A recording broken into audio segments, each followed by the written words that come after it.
Virtualidad germánica. Buenas noches, señoras, señores. Quien les habla, Ángel Alberto Núñez Moreno, vicepresidente de la Asociación Sevillana de Médicos, Artistas y Escritores Nicolás Monarde, tiene a bien agradecer el hecho de que hoy estéis con nosotros. Y agradecer también, como no, al RICONS, al Real e Ilustre Colegio Oficial de Médicos de Sevilla, el hecho de que nos permita reunirnos en esta aula.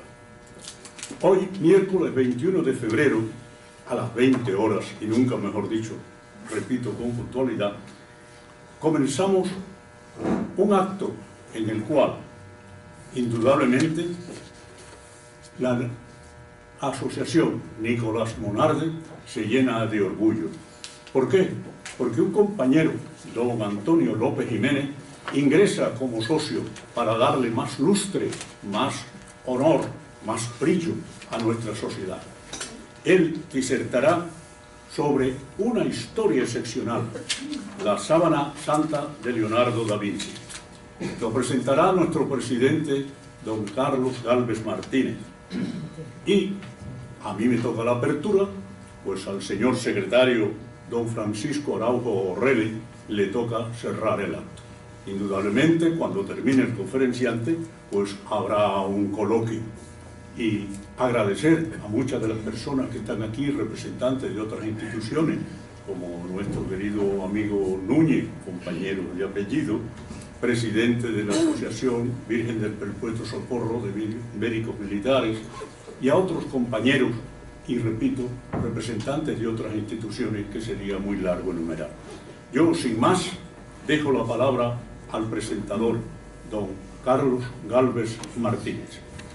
Muchas gracias. Bueno, señores componentes de la mesa, vicepresidente de la Sociedad Nicolás Monarde, don Ángel Alberto Núñez Moreno, señor secretario general, don Francisco José Araujo Orrelli, ponente, nuestro querido compañero, don Antonio López Jiménez.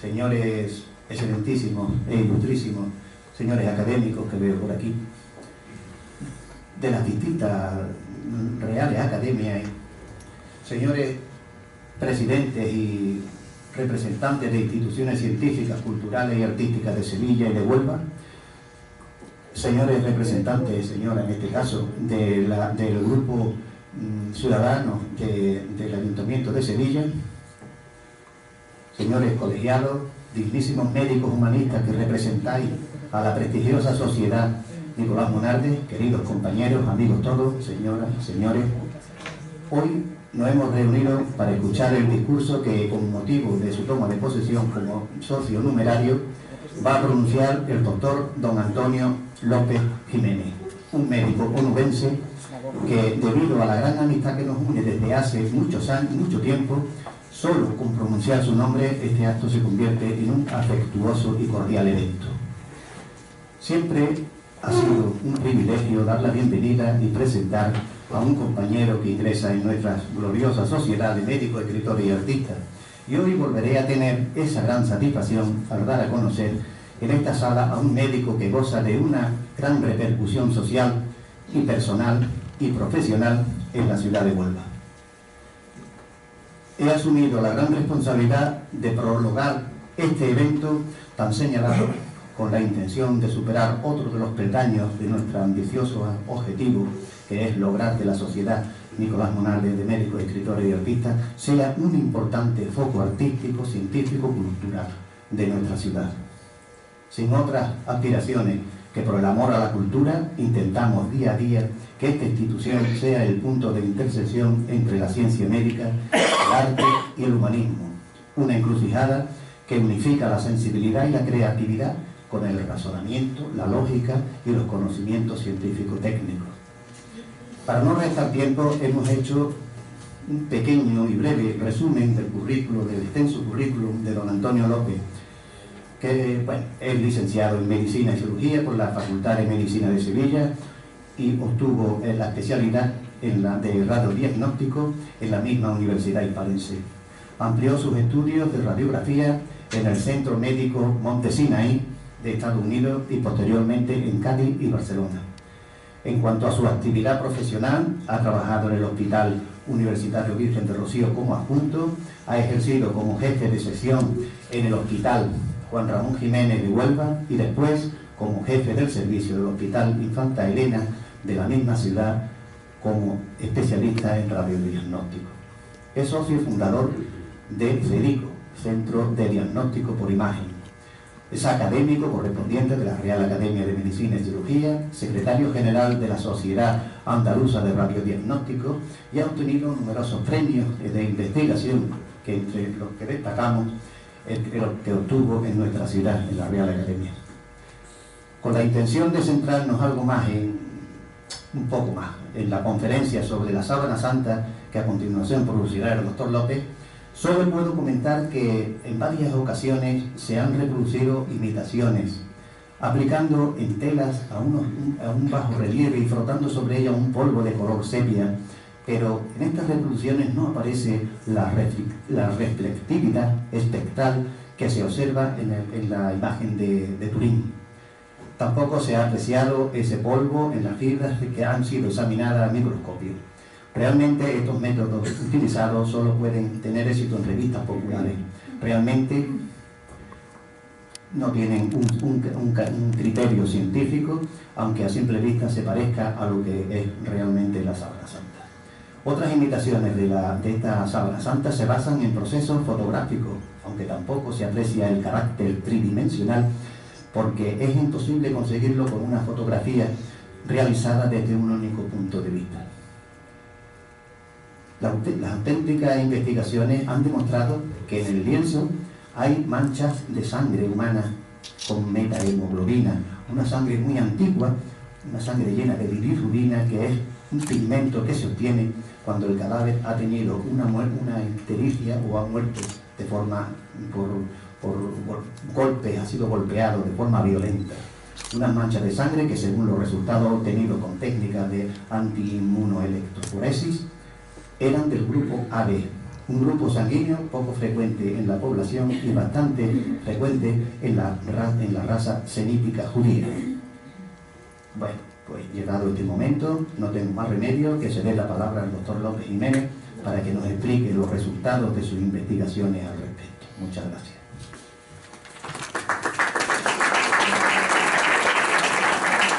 Muchas gracias al Colegio de Médicos de Sevilla, a la Sociedad Nicolás Bonardes, a todos ustedes, y señores y señoras. Continúo. El tema de la sábana santa ha sido y es objeto de múltiples congresos, conferencias, libros, etc. Y además ha sido tratado por importantes y cualificados científicos, escritores, teólogos. Y por otra parte es un motivo de culto muy venerable y respetado por los católicos, por lo que en ningún momento quiero para nada ser interpretado como irrespetuoso, pues mi admiración es totalmente sincera y aparte de todo mi condición de católico me lo impediría. Ha sido, es y seguirá siendo un tema de debate. Lo único que ocurre es que a mí muchas veces cuando escucho conferencias o estudios de la sábana santa, los veo, no sé, como muy personales, o sea, como si se estuviera hablando de la sábana santa como si fuera un frigorífico o algo así. Se está analizando las mijitas para acá, para allá, y se está olvidando que eso realmente fue la mortaja que tuvo al Hijo de Dios en su interior. Y yo, pues, al margen de las cosas puras y exclusivamente técnicas, quiero contar una historia, ¿no? En este momento podría comentarles que al menos hay 8 teorías sobre la producción de la imagen en la sábana, desde la producción milagrosa, defendida por algunos, hasta otras puramente científicas, que van desde la reproducción fotográfica, radiación ultravioleta, etc. Todas las teorías tienen reputados autores y trabajos tras sí. Yo he sido atrapado por el de la reproducción fotográfica, posiblemente por ser radiólogo y haber trabajado en mis inicios en cámaras y cuartos oscuros. Por cierto que veo aquí a algunos compañeros también talludos, como el doctor Luna, el doctor Sábate, que también han trabajado seguro en esos cuartos en esos cuartos oscuros. Entre los partidarios de la creación de la imagen en la Edad Media, hay quien considera el sudario como la primera fotografía del mundo, atribuyendo su autoría a Leonardo da Vinci.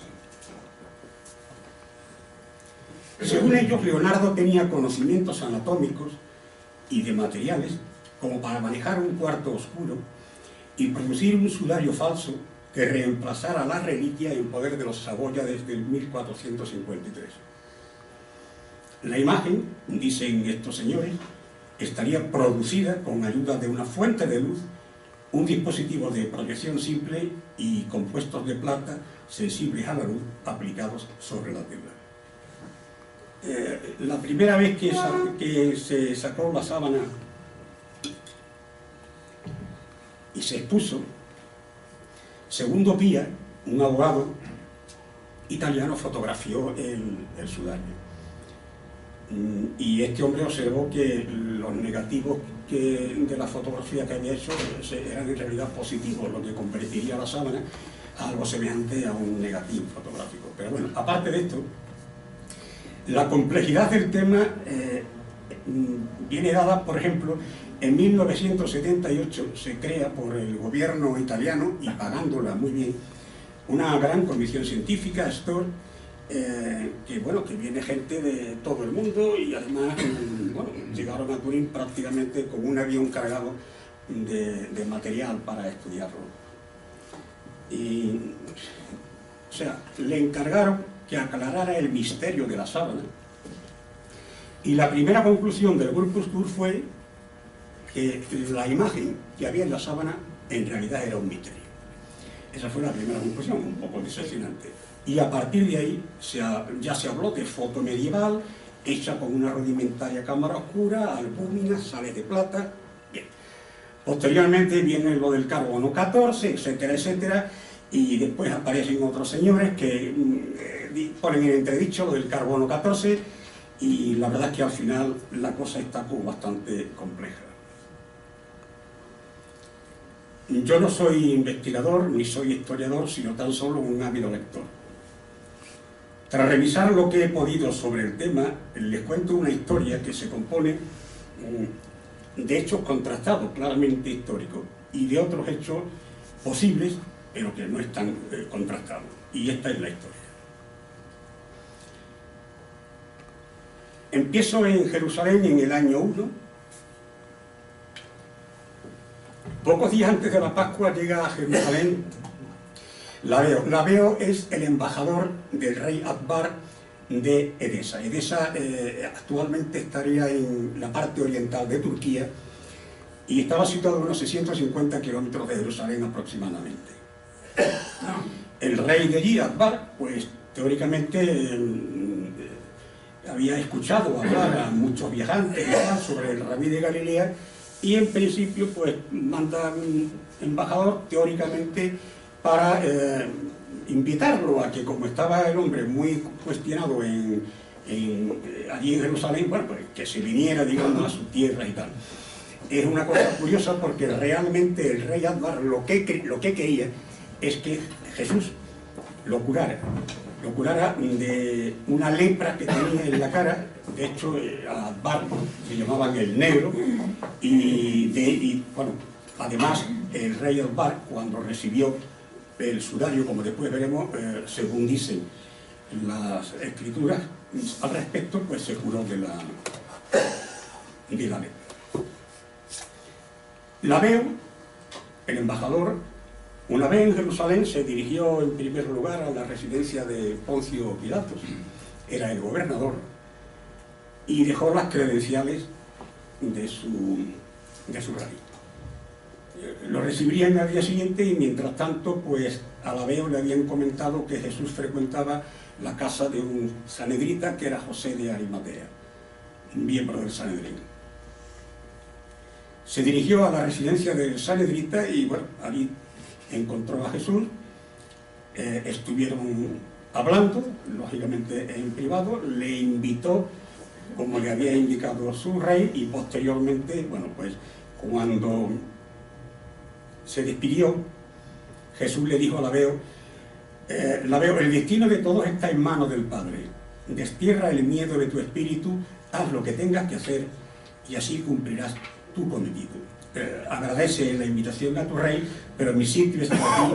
No tengas cuidado, la veo, que estarás conmigo algún día en la gloria cuando ocupe mi puesto a la derecha del Padre. De vuelta a Jerusalén, llegó a la residencia del gobernador. En esta ocasión, Pilato lo recibió a los pocos minutos y tras presentarse la veo, ya de momento Pilato le dijo: habéis venido a pedirme algo que yo no puedo daros. La veo le insistió en que, bueno, que Jesús era un hombre santo y que él pensaba que la justicia de Roma era como muy ecuánime. Pilato, bueno, pues le dijo que eso de la justicia realmente estaba en el poder, por decirlo de alguna manera, que pudiera tener Roma. La veo le dijo que el Sanedrín odiaba a Jesús. Pilato le insistió en que sí, que lo odiaba, y el maldito Caifás, pues además no quería que nadie se inmiscuyera en asuntos políticos, y la religión para ellos era un asunto político. La veo le insistió a Pilatos y Pilatos le insistió que no podía mover un dedo, hasta que al final, digamos, pues bueno, digamos que se enfadó y le dijo que estaba pisando un terreno resbaladizo. Dio por terminada la conversación y la veo al final pues le repitió con tristeza que Jesús era un hombre santo y solo os pido que lo tengáis presente. Cuando la veo salió del palacio del gobernador, se enteró que la tarde anterior, mientras estaba con Jesús, los fariseos, con Caifás a la cabeza, encendieron los ánimos de los miembros del Sanedrín y digamos que llegaron a la conclusión de que Jesús era un hombre peligroso, blasfemo y debía ser detenido. Tras la celebración de la Pascua, la veo se enteró que Jesús había sido detenido en el huerto de Getsemaní, abandonado por sus discípulos y traicionado por Judas Iscariote. Posteriormente, Jesús fue conducido al palacio del sumo sacerdote, donde fue juzgado y condenado a muerte, pese a la postura de otros miembros del Sanedrín, como por ejemplo José de Arimatea. Como era costumbre en Pascua, en Jerusalén, el gobernador podía liberar a un condenado a muerte, y bien, aquí se da la historia que estaban Barrabás, un individuo que había matado a un legionario, y dos ladrones, que no es que fuera ni el bueno ni el malo, sino que uno era, digamos, más ladrón que el otro, no es otra cosa. Pilato preguntó la célebre frase esta de ¿a quién queréis que conceda la libertad? Y el pueblo, pues, saben ustedes que vociferaba Barrabás. A partir de aquí, los condenados inician el camino penoso hacia el Gólgota, y una vez allí los verdugos lo clavan en la cruz. 3 mujeres, aparte de Juan, el discípulo más joven, estaban allí: la madre de Jesús, su hermana y María Magdalena. Próxima a la caída de la noche, José de Arimatea consiguió que Poncio Pilatos atendiese sus súplicas y consintiera que recuperase el cuerpo de Jesús, muerto ya hacía varias horas. José, Nicodemo, un fariseo renegado que había abrazado la fe de Jesús, y Juan subieron al monte Calvario. Una vez bajado de la cruz, depositaron el cadáver sobre un lienzo de lino sirio que había comprado José de Arimatea y llevaron el cadáver a la otra ladera del Gólgota, donde había, digamos, excavado un sepulcro José de Arimatea, y depositaron el cadáver y la entrada fue sellada. El lunes siguiente a la muerte del rabí, una noticia corría por las calles de Jerusalén, y era que el rabí había resucitado al 3er día. La veo, al enterarse, acudió a la casa de José de Arimatea, donde encuentra a Pedro, que alterado le explica cómo había ido al sepulcro el domingo por la mañana, y allí solamente estaba la sábana de la mortaja vacía. La veo quedó muy impresionado, pidió a Pedro ser bautizado y abrazar la fe de Cristo, y fue así. Lo bautizó Judas Tadeo, y de ahí que cambió el nombre de la veo por Tadeo. Y por otro lado, pues pidió que le dejaran llevarse la sábana que había mantenido, digamos, a Jesús, teniendo en cuenta que en aquel ambiente de los judíos pues consideraban el tema este de Jesús y la sábana como algo impuro y repulsivo. Les comentó que en su tierra sería venerado de forma francamente excepcional. La sábana llega a Edesa por Tadeo y allí se le construye un pequeño santuario y se mantiene la sábana en Edesa hasta el año 943, cuando el emperador de Bizancio, Romano Lecapena, demanda el sudario. Los edesianos se niegan y el tal Romano Lecapena sitia la ciudad durante un año y obtiene la sábana llevándosela a Constantinopla. En Constantinopla pues, se deposita en una capilla imperial, Santa María del Faro, en el palacio del emperador. El sudario está en Constantinopla hasta 1204, en que la ciudad fue tomada por los cruzados. Con los cruzados iban un grupo de templarios con Guillermo de Charny a la cabeza, y el objetivo que tenían era hacerse cargo de la sábana santa. El gran maestre del Temple, Felipe de Plessis, había conocido en San Juan de Arce a Mauri, que había sido rey de Jerusalén, y siendo un joven monarca fue invitado a Constantinopla por el emperador Manuel Comneno, y al mostrar interés porque le fuera mostrada la sábana santa, lo hicieron. Y bueno, en su senectud Mauri pensó que lo mejor que podía hacer era narrar al gran maestre del Temple su experiencia, le explicó el lugar donde estaba la reliquia, y con posterioridad pues el gran maestre del Temple digamos que ordenó que fueran una serie de templarios con Guillermo de Charny a la cabeza, digamos que liderando las tropas invasoras de los cruzados en Constantinopla. Y bueno, como iban en vanguardia los templarios, llegaron a Constantinopla, se hicieron con la reliquia y posteriormente fueron a Francia, donde estaba el núcleo político europeo del Temple. Allí el gran maestre del Temple ordenó a Guillermo que guardara el sudario hasta que se calmase un poco la cosa. El santo sudario estuvo oculto en Francia durante más de un siglo, y en 1350 Godofredo de Charny y su esposa le edifican allí una capilla en Israel, y tras morir Godofredo de Charny en el 1356, la sábana sigue allí, y posteriormente los duques de Saboya insisten en que la sábana les pertenece porque ellos son la cabeza de la dinastía.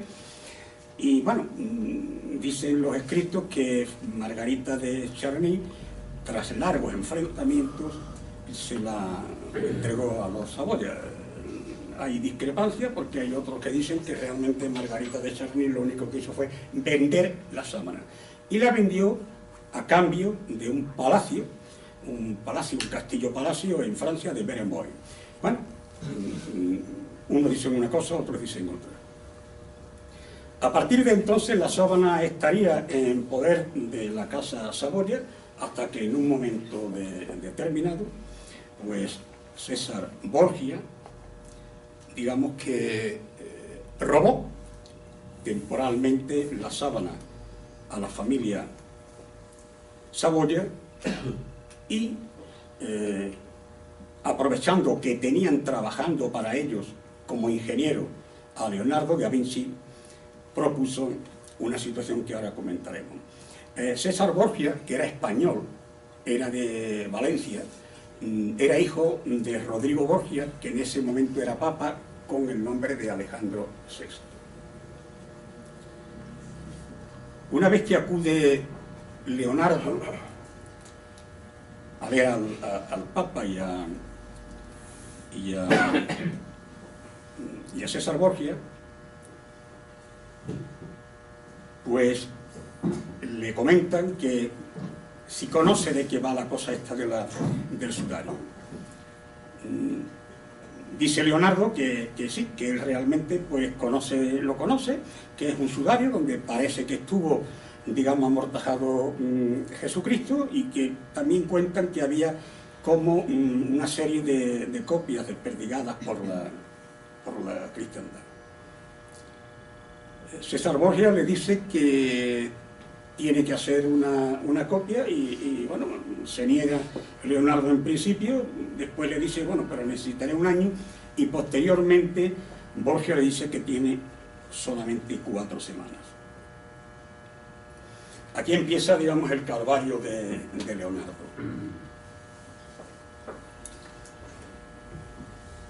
Un buen día, tras la entrevista con Rodrigo y César Borgia, Leonardo, insisto, había caído en un estado de postración. 4 semanas era un tiempo mínimo para hacer algo, y sobre todo para reproducir una sábana que no había sido pintada por mano humana. Cuando examinó el lienzo, comprobó que se trataba de lino, de una forma especial. Lo primero que hizo fue encargar a un taller de alto prestigio, el taller de los Cebolla, que le fabricaran una tela de las mismas características. Y bajo la atenta mirada de Leonardo, la impronta se le revela como una alteración del propio tejido. Una marca en el lino debido a un proceso de degradación. No había rastro de pintura ni de ningún otro producto de pigmentación. Sin embargo, encontró manchas de sangre rodeadas del fluido seroso que la acompaña cuando se vierte desde una herida reciente. También había salpicaduras de cera de los cirios que se habían usado en el culto, y había también quemaduras, desgarros, rasgaduras. En cuanto a la imagen misma, el cadáver que se mostraba en la impronta estaba terriblemente torturado, heridas de todo tipo, todo ello francamente sobrecogedor.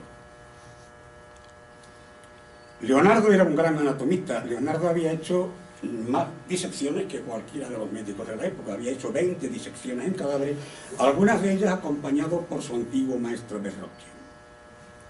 Esto le ayudó a comprender la extraña postura del cadáver, la procedencia, la formación de las heridas, y sobre todo aclarar la diferente longitud que parecían tener las piernas de Jesús al tiempo que se había llegado en un momento determinado a hablar de que si Jesús era cojo y demás. En fin, él lo aclaró dado sus conocimientos anatómicos. De todas formas, no todo coincidía en la sábana. Por ejemplo, él veía que las perforaciones de los clavos no estaban en las palmas de la mano, sino estaban en las muñecas. Y después observaba Leonardo que las sábanas, bueno, pues en los lugares que teóricamente deberían de ser oscuros, pues estaban claros y al revés. Para él fue incomprensible, y por mucho que trató de entenderlo, no lo logró. El motivo quedaría oculto hasta que un abogado de Turín contemplara por primera vez el rostro en positivo de Jesús cuando realizó la foto que ya hemos comentado. Nada más ver la sábana con cierta tranquilidad, antes incluso del más somero análisis, Leonardo recordó un antiguo experimento que había llevado a cabo unos años, digamos, atrás en Milán, y que pensó que perfeccionado le iba a servir para copiar el sudario. La primera vez que Leonardo tomó verdadero contacto con los alquimistas fue en Milán, en una etapa que estaba al servicio del duque Ludovico el Moro, cabeza de la dinastía de los Sforza. Allí el divino Leonardo conoció a un anciano de aspecto descuidado, pero con una fuerza científica y moral increíble. Su nombre era Ambrogio de Varese, y estaba como astrólogo y médico del Moro. Leonardo comprobó que este hombre era de origen judío, se había convertido al cristianismo, y tenía, aparte de haber viajado por prácticamente todo el mundo conocido entonces, pues tenía unos conocimientos importantes. Y además tenía una logia donde, aparte del trabajo habitual, reunía a una serie de colegas y practicaban la alquimia.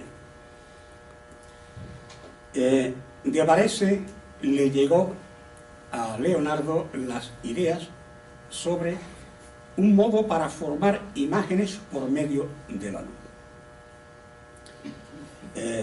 Varese profesaba una fervorosa devoción por el más grande alquimista de todos los tiempos, Abu Musa al-Safi. Este árabe, aparte de los productos que empleaban, digamos, todos los alquimistas, había encontrado o descubierto uno nuevo, que eran las sales de plata, que reaccionaban en exposición prolongada a la luz, aunque nunca encontró una aplicación práctica para este hallazgo. Leonardo fue el primero que hizo experimentos con pergaminos bañados con sales de plata, impresionándolos en las cámaras. Los resultados fueron a veces aceptables, pero había problemas que no podía solucionar Leonardo, y es que las imágenes aparecían desvaídas y, bueno, total, que cuando Leonardo se fue de Milán, abandonó el tema este y la técnica, y posteriormente, ahora con el encargo de los Borgia, empezó a darle vuelta su ingenio a algo que podía ayudarle. Después, por otro lado, Leonardo llevaba mucho tiempo utilizando lentes en uno de sus inventos más importantes, que era el telescopio. Leonardo había diseñado muchas lentes y había comprobado que las lentes, aparte de aumentar o disminuir los tamaños, permitían corregir las distorsiones de la luz. Al llegar a su taller, pidió a un ayudante que le ayudara a probar todas las lentes que tuviera pulidas. Los experimentos de Leonardo con el telescopio habían sido amplios y podría tener allí muchas lentes. De todas las lentes que tenían, desecharon la mitad e hicieron pruebas con 10. Las incrustó una por una en una cámara oscura, que no era sino una estancia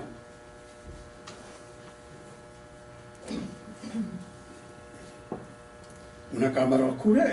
Solamente tenía esta cámara una especie de orificio, de agujero. En este agujero colocaba la lente, la que fuera. Aquí colocaba una especie de cartulina bañado en sal de plata. A esta distancia colocaba el objeto que quería impresionar.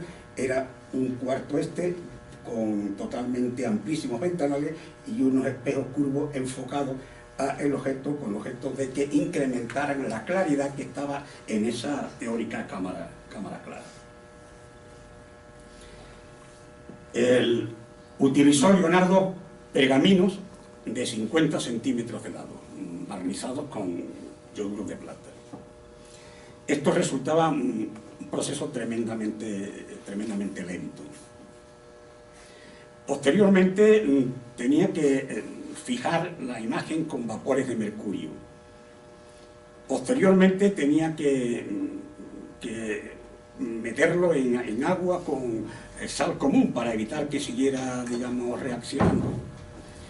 Y por último tenía que aclarar la plancha fotografiada, digamos, impresionada con agua, pudiendo contemplarse, bueno, una imagen positiva de la misma. Después de todos los pergaminos que preparó el ayudante y demás, aquello no dio resultado, porque las figuras que, digamos, ellos producían, habían utilizado como modelo, como objeto a reproducir a escala un caballo de Francisco de Forza. Aquello no era realmente reconocible. Leonardo aguantó la cólera, algo difícil en él, porque era un hombre muy fuerte, y se dedicó a analizar cada uno de los pergaminos. La primera conclusión que obtuvo es que no todas las regiones impresionadas por las planchas, digamos, coincidían. Algunas no habían sido completamente expuestas y mostraban un círculo iluminado en el centro, y otras, impresionadas en su totalidad, Total, las imágenes que presentaban eran unas manchas como poco serias, ¿no? Se había equivocado en algo y no lograba aplicar una solución. Después de toda la noche reflexionando, entendió que el error radicaba en la distancia a la que había situado el modelo y la plancha sensible, a cada lado de la lente. Por ello, la imagen se mostraba desproporcionada y difusa. A la mañana siguiente diseñó una lente esférica que le permitiría obtener una imagen a escala, digamos, de un modelo, de un objeto material.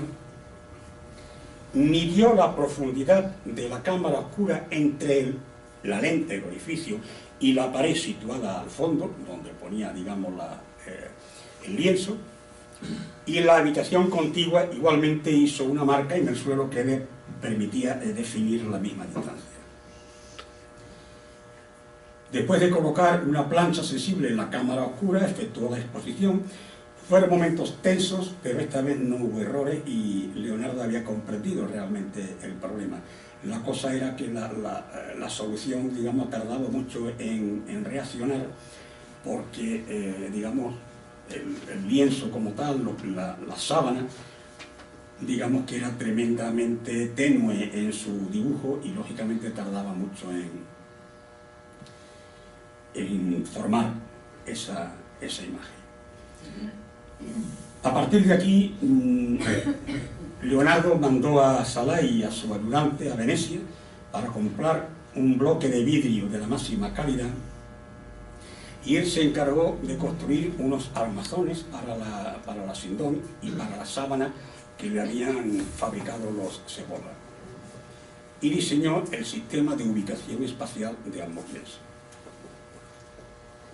4 días después llegó Salai con el bloque de vidrio, hicieron digamos, eliminaron las irregularidades y al final Leonardo decidió hacer una prueba con el santo sudario antes de utilizar el lienzo de los Cebolla. Para ello empleó una sábana de un paño más tosco, la colocó en el lugar apropiado de la cámara oscura y afianzó la parte anterior de la sábana. Tengan ustedes en cuenta que la sábana tiene más de 4 metros de longitud y lo que hizo fue inclinarla y además para hacer la copia primero impresionaría una parte, aquella que exhibía el rostro de Cristo y posteriormente la que mostraba la espalda. Los tiempos de exposición pasaron muy despacio, los espejos que concentraban la luz brillaban refulgentemente, y aunque fue bastante lento, finalmente la imagen acabó formándose y Leonardo quedó mudo de admiración, ya que el parecido con el original era francamente apreciable. Si la prueba con la lente de vidrio veneciano había sido un éxito, la copia definitiva con el lino del taller de los Cebolla fue aún más fiel y perfecta. Terminó el proceso, como ya he dicho, lavando con agua saturada en sal común. Posteriormente, pues, fue, digamos, el momento de arreglar las manchas de sangre. Tenía las manchas de sangre en 2 zonas, una zona, digamos, central, más oscura, y otra perfilada alrededor. Esto ocurre cuando la sangre se vierte desde una herida reciente. Leonardo decidió utilizar su propia sangre, vertida desde un corte que se produjo en el brazo izquierdo sobre la sábana. Las huellas dejadas por la cera eran más fáciles de reproducir, ya que con el paso de los siglos, las gotas adheridas al paño se habían desprendido, dejando únicamente una marca en el tejido. Le bastó emplear un grueso cirio, ya que cuando cociera el lienzo, la cera derretida se eliminaría por sí sola y dejaría una mancha idéntica al original. Por lo que respecta a las quemaduras y desgarrones, Leonardo empleó una técnica similar, donde faltaba un trozo de tela, bien hubiera sido por el fuego o arrancada. Él cortó un pedazo de la misma forma, solamente que más pequeño, luego quemó los bordes, y en el caso de las primeras, y los deshilachó en el caso de la segunda.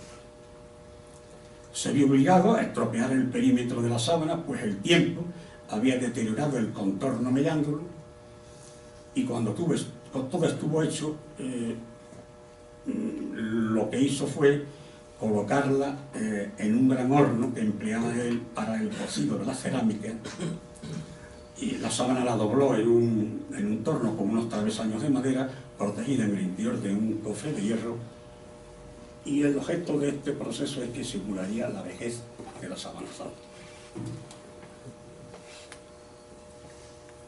Lorenzo entregó finalmente a los Borgia la copia esta que había hecho y la sábana original. Posteriormente los Borgia pues devolvieron la sábana a los Saboya, diciéndole que bueno, pues que habían detenido, habían encontrado al ladrón que le había hecho lo de la sábana y tal, y entonces incluso después pues los Saboyas quedaron francamente agradecidos.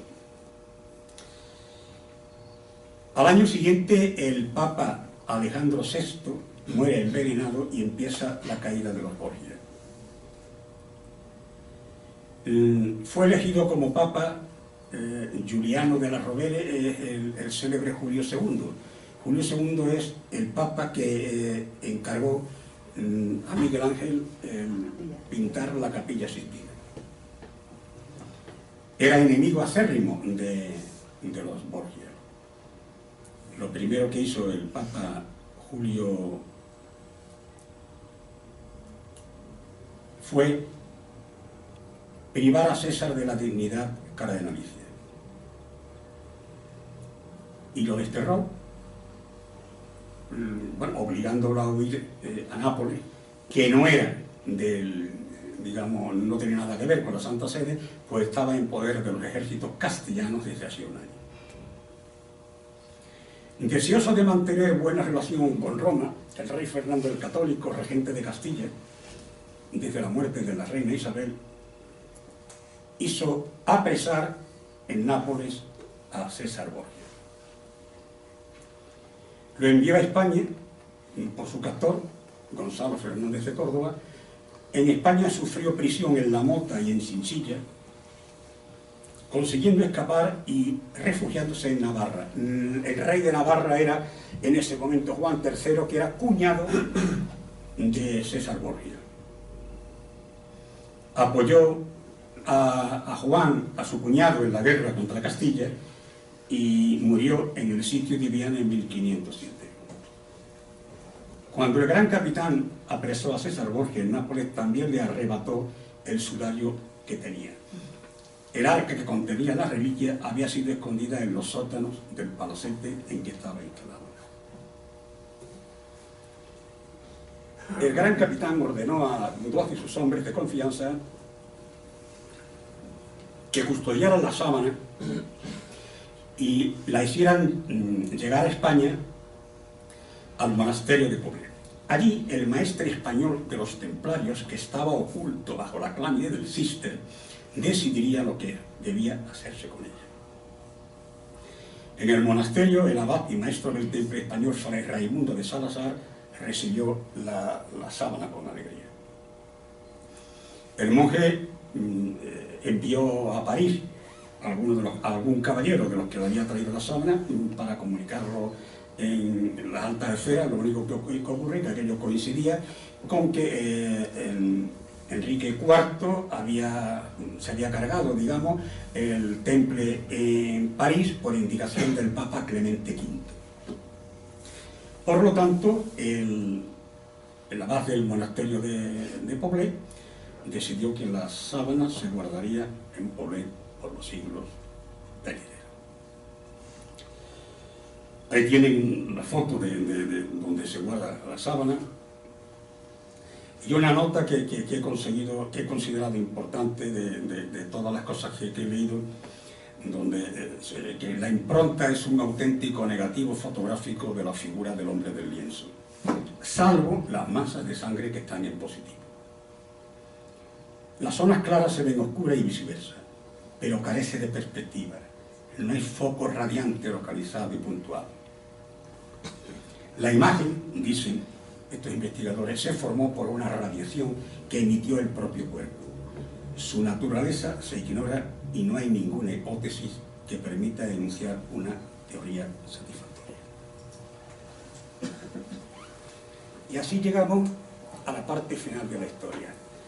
Y digamos que esta es la parte, entre comillas, menos histórica, más digamos, débil. Lo anteriormente está contrastado de todas las maneras. Y es que, verán, Enrique Castro es un filósofo, licenciado en Filosofía y Letras de México. Volaba Ciudad de México, Madrid, y antes de aterrizar recordó la primera vez que estuvo en Madrid 10 años antes. El motivo había sido una cosa muy curiosa. Unos meses antes de aquella primera visita se había licenciado en Filosofía y Letras por la Universidad Autónoma de México. Su intención era realizar el doctorado allí. Un día, encontrándose en la secretaría de la facultad, vio en el tablón de anuncios la comunicación sobre una conferencia de Eduardo Martín de la Universidad Complutense de Madrid sobre auge y caída de los caballeros templarios. Enrique no tenía otra cosa que hacer y acudió a la charla. Para Enrique fue lo más parecido a una iluminación y se consagró al estudio de los templarios, al punto que realizó la tesis doctoral en la Complutense de Madrid y bajo la dirección de Eduardo Martín. Posteriormente siguió con su trabajo de profesor en la Facultad de Filosofía y Letras de la Autónoma de México y siguió con su actividad investigadora que lo llevó de un lugar al otro del mundo investigando sobre el temple. Ahora, mucho tiempo después, volví a Madrid para analizar algunos documentos, unos manuscritos que le habían comunicado, que habían llegado de nuevo a la Biblioteca Nacional. Y allí, en un manuscrito de las Crónicas de Jaime I, encontró una documentación referente al Hacendón y al monasterio de Poblet. Enrique no lo cogió fuera de juego y entonces decidió consultar con un cura que estaba jubilado y que él había escuchado anteriormente en Monterrey, hacía años, hablar en un congreso que se celebró allí sobre el tema del templo. Y con este cura le dijo: padre, según mis averiguaciones he comprobado que la sábana se encuentra desde 1453 en poder de los duques de Saboya, primero en Chambéry y luego en Turín. Sé que en toda Europa hay repartidas copias de la auténtica Hacendón. Por lo general se admite que esta, la de Turín, es la verdadera. Recientemente se ha datado su origen, no obstante, sobre los siglos XV, XVI, por tanto, y por otro lado, los templarios, concretamente la casa de Charny, custodió las reliquias durante más de un siglo. Por eso quería verlo a usted. Esta mañana he recordado la ponencia de Monterrey, donde usted citaba el monasterio cisterciense de Poblet. ¿Cree usted que podría haber una copia de la sábana en Poblet que me estuviera catalogada? El cura Arran miró a Enrique con una sonrisa pica y le dijo: oh, la sábana auténtica. Verás, el monasterio de Poblet es el centro templario más moderno que se conoce. César Borgia, a la muerte de Rodrigo, huyó a Nápoles, fue capturado por el gran capitán y se ha conjeturado que este personaje, el gran capitán perteneciente a la Orden de Santiago, fue en realidad templario de una orden heredera del temple que sobrevivió al siglo XIV. Arran le comentó que el centro de poder del temple, tras su destrucción en Francia, se trasladó a un monasterio de Tarragona, a Poblet, y que el gran capitán, tras arrebatarle la Hacendón a César Borgia, le envió a Poblet. El cura le dijo a Enrique que Poblet había sido una plaza fuerte del ejército republicano durante la Guerra Civil. Tras la batalla del Ebro, que se inició en el verano del 38, la República fue perdiendo terreno y en la Navidad de ese mismo año Poblet se utilizó como alcázar contra las tropas nacionales. Los bombardeos y los incendios los dejaron en ruina y todos los monjes fueron asesinados y se llevaron sus secretos a la tumba. Enrique Castro decidió ir al monasterio de Poblet, pero primero llegó a la Espluga de Francoli, un pueblo que está, digamos, en la parte inferior de la montaña de Poblet. Allí se alojó y desde allí, pues, acompañado de un lugareño que también había conocido al cura Arranz, pues fue a Poblet. Este lugareño, digamos, lo que se ocupaba era de los asuntos mundanos de la abadía.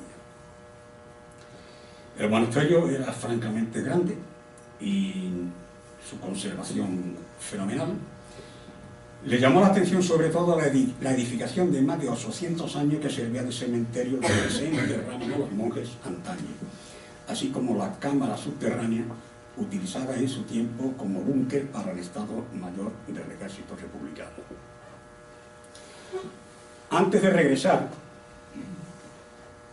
acudió de nuevo al cementerio y tras comentarios del lugareño, revisó todas las tumbas, digamos, y había una que estaba prácticamente sin cubrir, y en un ataúd de madera, donde fue guardada por los monjes en la Navidad de 1936, ante el asalto del convento por los milicianos, diciéndoles a estos que iban a enterrar a un hermano que acababa de fallecer, encontró un arca de plata que dicen contenía la valiosa, digamos, reliquia. Bien, hasta ahí la historia, que lo único que hizo este señor fue enviarla al Vaticano.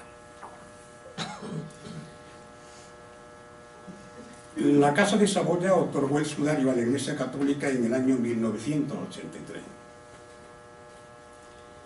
La Iglesia Católica propietaria del sudario no ha afirmado públicamente que se trate de la sábana mortuoria de Cristo, ni de que se trate de un fraude.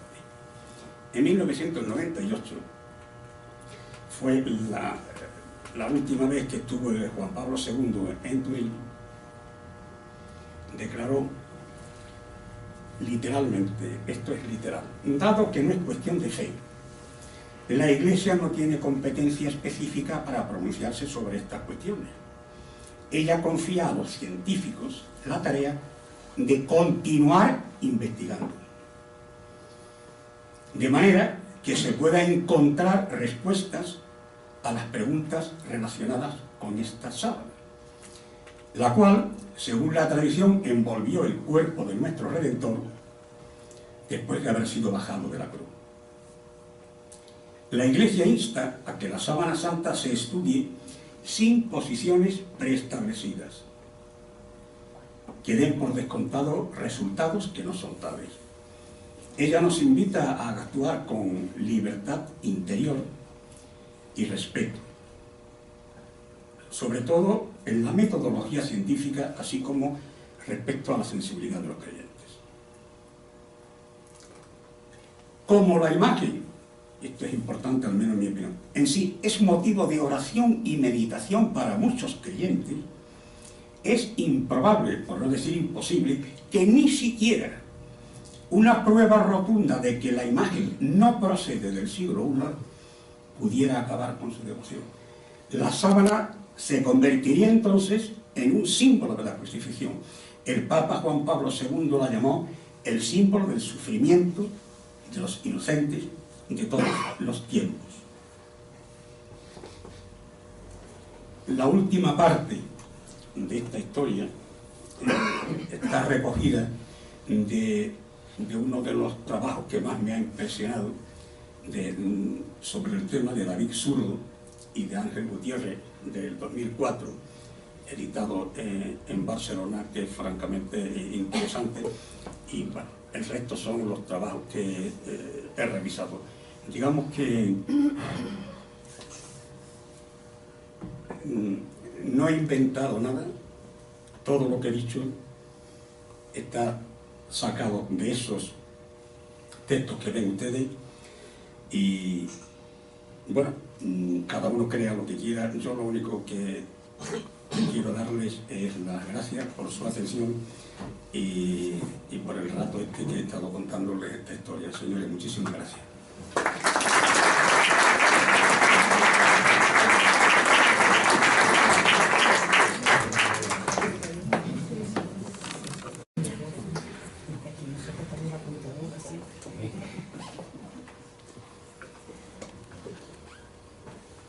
Buenas tardes.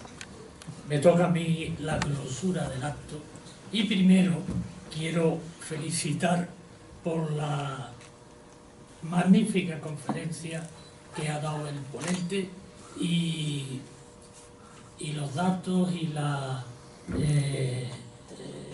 que ha tenido y que ha desarrollado perfectamente.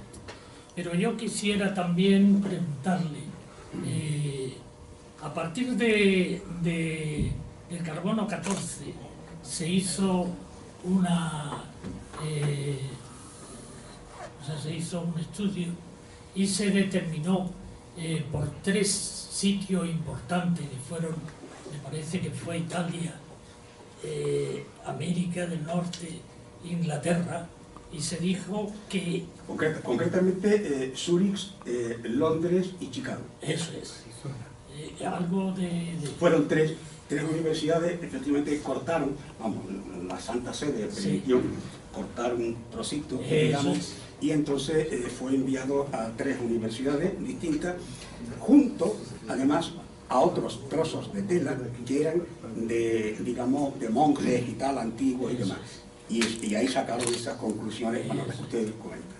Entonces se dijo que era de 1000 años de la muerte de nuestro Señor. Y concretamente la dataron, el carbono 14 la dató entre 1280 y 1390, más o menos 10 años. Esa fue la datación que sacaron, digamos, con el estudio de carbono 14. Sí. Entonces, pienso yo no sé si es que está registrado o no, que después de los estudios que hizo, muy documentado también y muy trabajado por Leonardo da Vinci, magnífico dibujante y magnífico en todos los aspectos, porque se dedicó a todo. Entonces, debía esa síndrome o sábana debía de estar en un museo en vez de en San Juan de Turín, me parece que es, ¿no? Donde está ahora. Yo creo. Sí, está en la catedral de Turín. Eso es. Sí.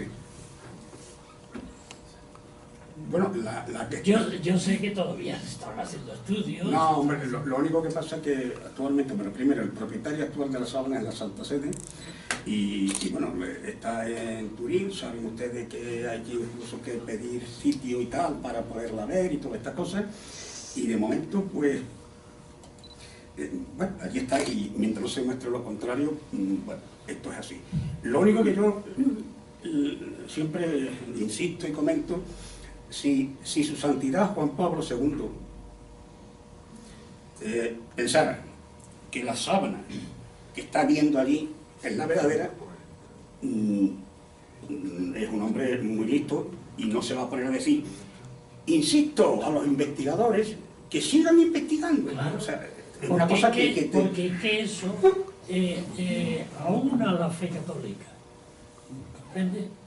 Es mi punto de vista, porque Juan Pablo II fue casi un santo, ¿no? Y las decisiones fueron muy acertadas.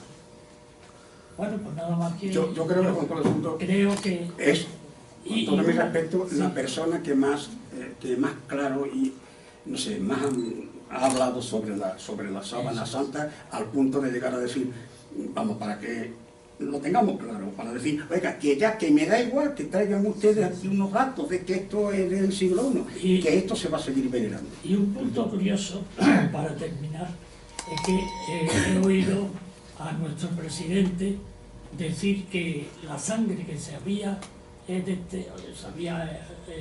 he encontrado en la sábana esa era del grupo AB. AB, sí. Y precisamente yo tengo ese grupo. Soy AB positivo. ¿Y la cuarta parte del mundo? Sí. Soy Antonio Martín Noya. Bien, yo, bueno, quería felicitar el trabajo que ha tenido en buscar los recovecos históricos. Indudablemente mi interés más científico y todo el estudio, en resumen, yo pienso que la sábana de Turín, desde el punto de vista científico, es auténtica. No hay lugar a dudas. Los estudios que se han hecho suponen unas 200 y pico de pruebas, muy cerca de 300, y todas han dado posibilidad de autenticidad demostrada por distintas disciplinas, ¿no? De todos los tiros, anatomistas, médicos, forenses, cristalógrafos, bioquímicos, hematólogos, de los cuales yo de alguna manera participo como mi especialidad. Y en todas absolutamente la apoya, excepto en el carbono 14, que ya el propio Franz Levy, premio Nobel que usó, ya lo saben, por supuesto, la datación por el carbono 14, dijo que eso iba a dar falso, y de hecho dos científicos de la Universidad de Moscú, Dmitry Kuznetsov y Andrei Aristov, me parece que era, estudiaron un lino semejante 2100 años, lo pusieron a temperatura como ha sufrido en Chambéry, el incendio que sufrió en 1900, el segundo incendio, y efectivamente quedó ese lino de 2100 años, se dató que tenía 800 años nada más. O sea que la actividad del carbono a través del fuego pues había rejuvenecido tremendamente toda la prueba. Y todo lo demás, la fotografía realmente pues también es algo que hay críticos del arte pictórico. Giuseppe Henry, por ejemplo, hizo la segunda versión de la fotografía de la Sábana Santa y apoya precisamente mucha más calidad los negativos, y este hombre pues decía que no le cabía duda que era auténtica porque la imagen del negativo aumentado y estudiado, era imposible que una mano humana hubiera actuado allí, ¿no? Después también un fotógrafo de la corte británica, un gran investigador, Wally, sobre la tridimensionalidad, dice que estaba sorprendido porque había actuado en muchísimas investigaciones sobre la tridimensionalidad y que realmente la Sábana Santa, a través del grupo STOR de la NASA, que estudió con la cámara de la VP8, que estudia los relieves en la sonda Mariner que fue a Marte y que fue una serie de haces ultravioleta, demostraba perfectamente en Marte los relieves, las zonas más oscuras, más bajas, las menos, porque la Sábana Santa daba esa imagen, que era imposible y que actualmente, con toda la tecnología multidisciplinar que hay en fotografía y todo, que no se podía conseguir. Bueno, y como eso podríamos seguir hablando de los polímeros, yo además, del tejido, de la sangre. yo además le quería comentar una cosa, porque no, estoy totalmente de acuerdo. Mire, el tema este de la Sábana Santa se encuentra en unas circunstancias como, por ejemplo, le voy a citar solamente 4, bueno, Lilian Schwartz, que es de la Universidad de Nueva York, Lee Picknett, de la Cátedra de Historia del Arte de la Universidad de Nueva York, Nicolas Allen, de Historia del Arte de la Universidad Nelson Mandela en Sudáfrica, Larissa Tracy, de Historia del Arte en la Universidad de Virginia. O sea, gente como esta, y esto, fíjese lo que le voy a decir, o sea, para mí, gente muy cualificada. Estos son de los defensores de que la sábana tiene su origen en la Edad Media.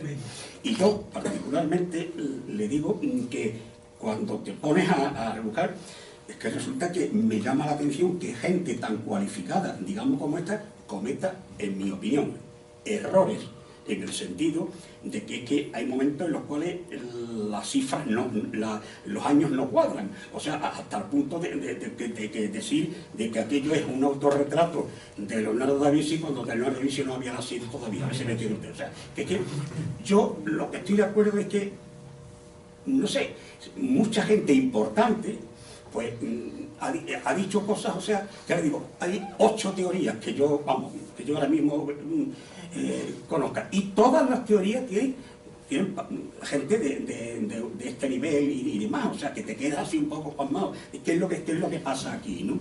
Y la verdad es que no lo sé, no lo sé en absoluto, pero algo tiene que ver, digamos, con, no sé, con que la sábana es algo que nos ha, digamos, trastocado prácticamente a todos. Yo creo que es uno de los objetos más sublimes que puede haber, digamos, en la cristiandad, al menos para mí, digamos, como católico, y sobre ella se ha escrito, y no sé, ha escrito todo el mundo. Usted sabe perfectamente que ha habido congresos de todo tipo, de la sindonología, o sea, no sé, los chinos, o sea, ahí todo el mundo ha hablado sobre esto.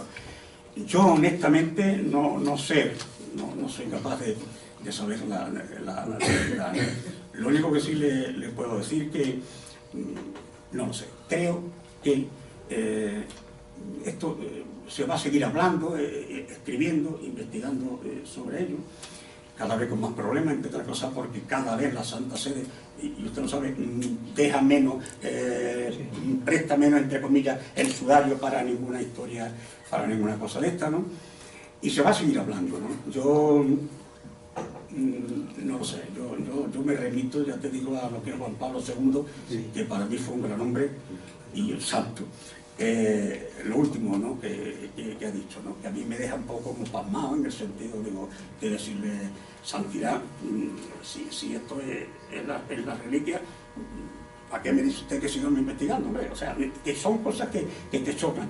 Quiero decirte que en este tema, palabra de honor, yo hay cosas que me he encontrado que me chocan, incluso que gente muy culta y muy preparada, bajo mi modestísimo punto de vista, cometan errores, como ya te he dicho, errores hasta de fecha, ¿no? Pero ¿cómo va a ser un autorretrato de un tío que era así? Pues cosas de no sé. Es que hay ahí... Gracias, Antonio. Perdón, es que hay más personas que desean participar. Por favor, le rogamos que las preguntas sean claras, concisas. Lo intentaré y me presentaré. Soy Antonio Petit, soy médico y soy socio del Centro Español de Sindonología. Antes que nada, agradecerle a usted su estudio y su exposición. No obstante, sí quisiera decir algo que es muy poco conocido. Ante una fotografía en ultravioleta y otra en infrarrojo, una aficionada norteamericana notó en determinadas zonas de la sábana diferencias de color, concretamente en el punto donde se obtuvo la muestra para hacer la prueba del carbono 14. Se hicieron efectivamente 3 trocitos y un cuarto que conservó el técnico, el especialista en tejido norteamericano Raymond Rogers. Ante la insistencia de varios miembros del STUR que aún vivían, se le solicitó a Raymond Rogers que por favor comprobase la naturaleza del tejido que conservaba. Se negó. Este señor es agnóstico, que había participado en el estudio del STUR, que no era de la NASA, sino de un grupo de científicos norteamericanos que decidieron por sí mismos hacer el estudio, y fueron ellos los que, poniendo su dinero, marcharon a Italia para hacerlo. Pues bien, se le insistió en que observase el tejido que quedaba y comprobó que no solo tenía lino, sino también algodón. De ahí la diferencia de color. La consecuencia es que se tomó la muestra de un sitio donde se había zurcido algodón a lo largo del tiempo. Esto está documentado. Entonces, dependiendo de la cantidad de lino y algodón que había en las muestras que se llevaron cada uno de los laboratorios, obtuvieron una fecha tan disparatada, porque hay cerca de 200, 300 años de diferencia entre un estudio y otro, lo cual no tiene mucho sentido. Las pruebas de carbono 14 se hicieron adecuadamente. Se rompió el protocolo, pero porque los 3 laboratorios, en vista de que no obtenían la fecha que pensaban obtener, que calculaban sería en torno al siglo VII, siglo VIII, siglo IX, pues se pusieron en contacto con los otros. Oye, a mí me ha salido tanto, pues a mí me ha salido tantos años más. Como aquello no coincidía, el único protocolo que se rompió fue ese, pero nada más. Las pruebas estaban bien hechas. La solicitud actual que se cruza al Vaticano es que, como en el año 2002 se limpió la sábana, pues que la carbonilla que se obtuvo en esa limpieza sea la que se someta a un estudio de carbono 14, pero de zonas que se sabe que no se han tocado y única y exclusivamente lo que hay es lino. De momento nada más por no extenderme más. Muchas gracias, porque además tiene mucha solidez y no sé, y es importante lo que nos acaba de comentar. Yo le agradecería, si viendo que está usted muy interesado en este sentido, que contacte usted con el Centro Español de Sinología. El estudio es muy multidisciplinar y verdaderamente considero que se sorprendería usted de la cantidad de información y documentación de la que se busca. Podríamos seguir aquí horas con el tema porque de verdad es apasionante y como bien dice Antonio, pues no sé cuándo podríamos terminar. Pero desgraciadamente el tiempo es enemigo del hombre, pues nos dice que debemos terminar y por lo tanto, don Francisco, por favor.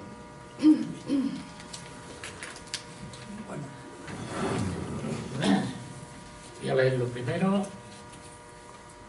El presidente de la... Me voy a poner la por si acaso.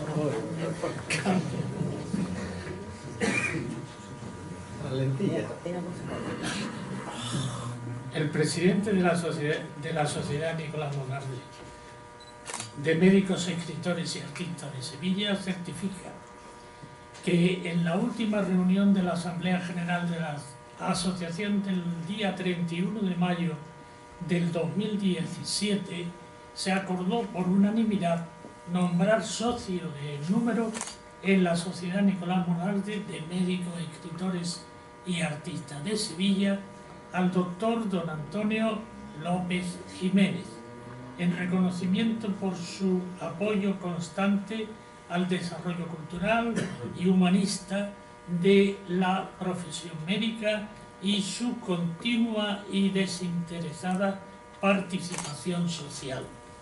Firmado en Sevilla a 16 de febrero del 2018.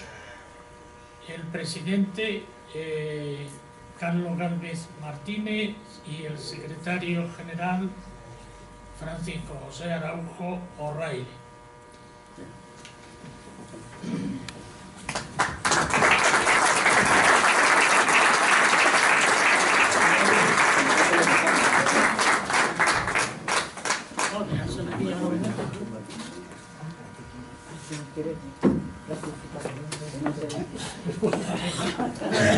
Pueblo del centro.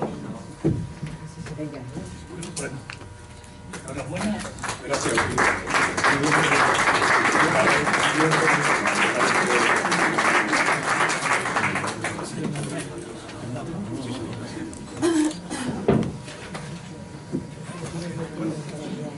Por último, le entregamos la insignia de nuestra sociedad.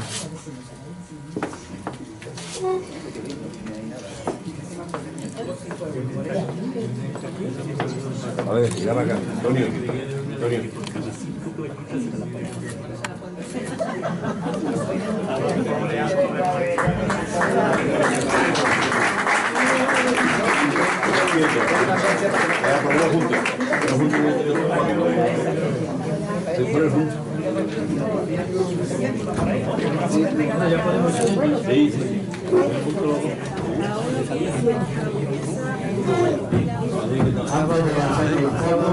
También queremos hacerle entrega porque nuestra sociedad es una sociedad que lo que puede ofrecer es afecto, cariño y amistad. Por tanto, tengo la satisfacción de regalarle un libro que escribí no sobre este tema, pero sí sobre el tema mío que he preferido, que es la simbología del arte románico.